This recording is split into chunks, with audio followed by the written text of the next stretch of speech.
Hi and welcome to the Market Alert for Friday, the 12th of March 2021. So government stimulus is blowing up a massive economic bubble. This isn't the formula for a genuine economy, it is the formula for a giant bubble. And that's precisely what is happening there. Rabobank, inflation is being hidden because belief in our whole fantasy system is collapsing. Being cynical, there are only four logical options for the authorities if things go badly wrong in our fragile asset-based financialized economies. For example, if inflation rips higher. And talking of things moving higher, I noticed that overnight we've had a spike in the yields here, the 10-year yield, shooting back up. So I don't know what's going on overnight. You can see there it's all starting to move to the upside, heading back towards that 160. And this is even after two successful 10-year and 30-year bond auction. So something's not right in the background. Something is desperately going wrong here, that these yields are continuing to move. So the yield control, the yield curve control measures that they put in place are not actually working here. So something's not right. Let's have a look at the implied volatility. So let's just grab these and bring them in. We can see that these have dropped because the market's made new all-time highs, but I don't think this is going to stay down here for long, given that yield curve is starting to move to the upside. As I say, you can see that we've just turned back to green in the coloured code version, just closing there on the 20-bar moving average. But like I say, I don't know whether this will hold or not. Today we don't have any news. The market's going to have to make its own, and like I say, seeing that the yield curve is starting to move to the upside sharply, even in the pre-market session, is quite alarming there. Okay, let's have a look at the Dow at the moment. This is where we are. We've seen the market take out all of these former all-time highs and now creating new ones. We had another new one yesterday, even though the market had far less range for the day. I would be looking for any sort of resistance in this market at the moment. And what I'm going to do is just use the fib retracement tool here and click twice on the bottom of this bar. Actually, it's the top. I'm just going to click twice, and I'm just going to remove all of these other fibs here. And I want to see if the market will actually get through the 89% now, which I'll just drag out so you can see. So what I'm looking for is for the market to trade up to this area and then trade back down, just to see if there's any weakness at this area, which is 32,616 for the Dow. And I'll probably do the same in the DAX as well. So let's have a look at this too.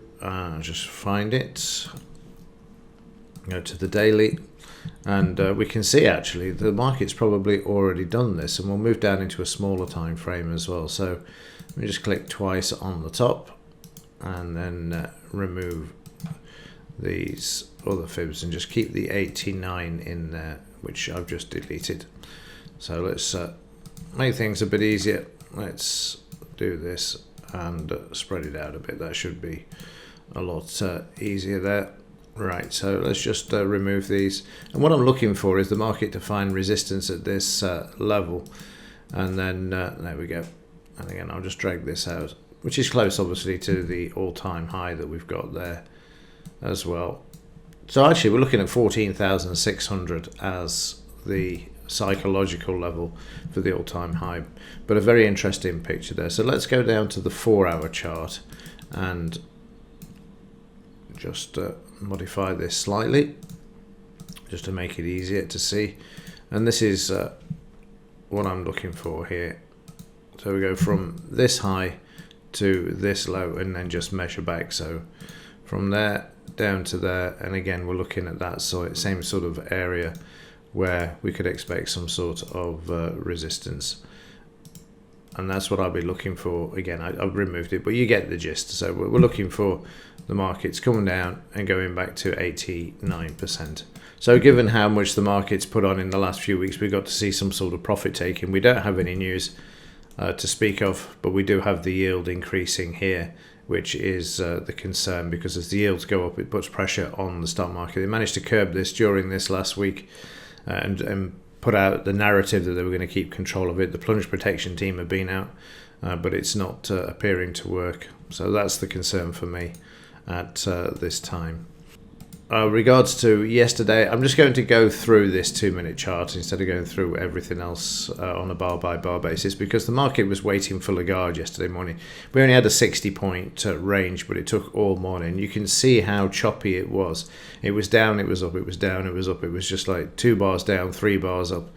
So nothing, no signals. And then here we get a move in the market, and the reason for this is that Lagarde surprise, what she say, the bund yields plunge after ECB announces significantly faster bond purchases. So the ECB said that it expects to purchase under the PEP over the next quarter to be conducted at significantly higher price than during the first months of this year, and that's because Europe's screwed. Simple as that, and that's why you're seeing this move, because it's anything that helps the stock market to remain buoyant. But you can see they could see exactly what she was saying and see through what she was saying as they brought the market back. And then in the afternoon it was desperately quiet. I mean, you can't even see the upside BRN there unless I actually do this. Market traded back up to the high and then traded sideways. And then we had this bar trying to move back to the upside, but again we've got this resistance here. There was nothing else to move it, and then prices switched back to red with the small green one there, but then made its way to the downside there with the losing trade. But it was really desperately quiet. I mean, you can see how quiet these bars are after just doing absolutely nothing, and it takes a big bar to drive through the sort of high of the previous day, as you know. So a lot of weakness yesterday afternoon, and like I say, today the market's got to find its own way. Speaking of which, let's have a look at the overnight, and you can see the market was hanging to the DP there. It was clinging on, and then failed and has moved lower, but then managed to come back like a magnet, and at the moment is just sideways, sitting at the 200 MA or just below it at 14,550. Get there in a minute. It's a bit early at the moment. So here we can see that we've got the low. If we take that low out, we're going to have a problem. And if we take out the high, we can then continue with new all-time highs.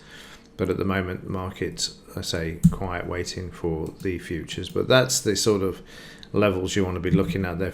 So if the market takes out this low, then we're looking at the 14,500 BRN here as support. If that's taken out, then we move lower there. Okay, I think that's it for today. It's a bit shorter than normal, but like I say, it's a case of keeping an eye on these yields today. And if you want the URL, there it is there. You can see if you want to keep an eye on this. Just go to MarketWatch and type in 10-year, and that will take you straight to it. Okay, that will do it for this one. If there is anything else to report, I will let you know. But otherwise, as ever, thanks for watching. See you in the next one.